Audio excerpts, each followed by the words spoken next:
Right, my name is Gary Wyatt, and I'm the founder of the Green Board Game Company. Okay, with the approach to Christmas, what would you say are the most popular board games this year? Well, I think the most popular board games will be a mixture of new and old.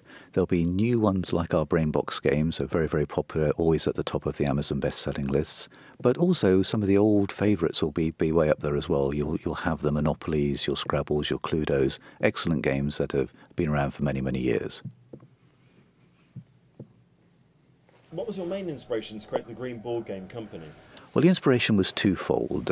Firstly, one was a personal thing. My son was born, and my first child was born, I should say, and I wanted to spend more time with the family.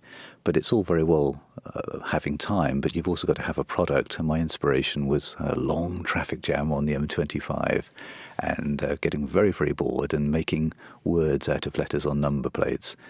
And in the end, that turned into a game called Alpha Animals, where you had to name animal categories beginning with different letters of the alphabet.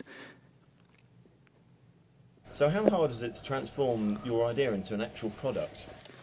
The actual idea is one thing, and actually physically making the game is pretty straightforward as well.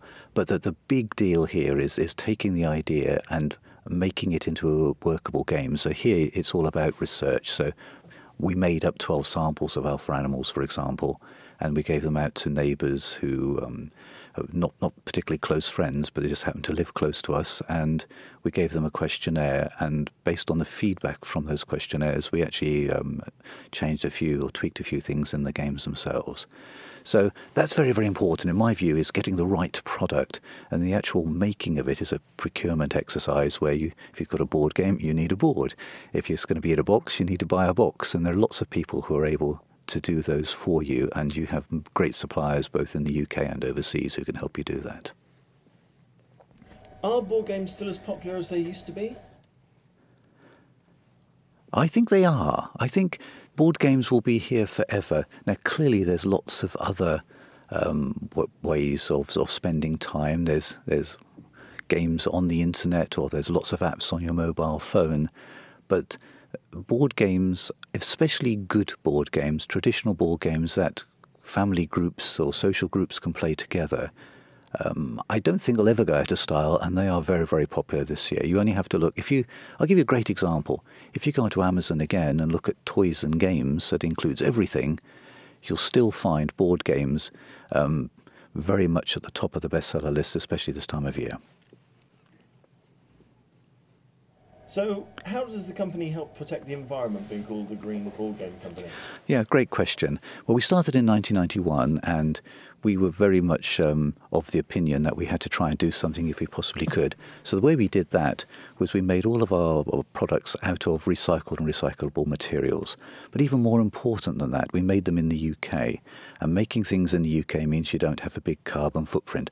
Although we didn't call it a carbon footprint in 1991, we just called it local production. But that's really what we do. We try very hard to make as much in the UK as we can, and we try and use as much recyclable and recycled material as we possibly can. So what advice do you have for people inspired by your story who maybe have an idea for a game and want to actually make some money out of it? Right. Well, I think the first thing you've got to make sure that you have a product that works. We very much spent a lot of time researching our games. I've mentioned Alpha Animals before, but our most successful range is called BrainBox, and that again we researched very heavily before we launched it. Secondly, I would say you really need to do it properly. It's no good thinking you can do it at 9 o'clock at night after a heavy day at work, and I think you need to devote as much time as you possibly can to it. Leave your job if you think you've got a product that's going to work and your wife or your partner supports you. So I think that's very, very important. And the third thing, and really, really important, is to think globally. We're in a big, big world here, and we have this fantastic thing called the internet. So you can get your product in front of a very large audience very quickly. But don't forget there are overseas trade shows you can take your product to, and you can get funding from the government to do that.